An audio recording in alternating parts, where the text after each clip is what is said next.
اچھا، اولین خانقاہ میں 2 اصول لاگو کیے جاتے ہیں مریدین پر، جلدی جلدی سنتے جائیں.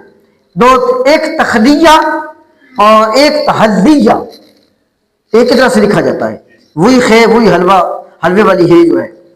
تخلیہ اور تحلیہ، کہ سالک کو، صوفی کو 2 امر کی ضرورت ہوتی. تخلیہ، اپنے دل کو گناہوں سے خالی کر لے. ٹھیک ہے جی، اپنے دل کو گناہوں سے بالکل خالی کر لے. اور تحلیہ، اور پھر اس کو امر الہی کا، فرامین الہی کا زیور پہنا دے.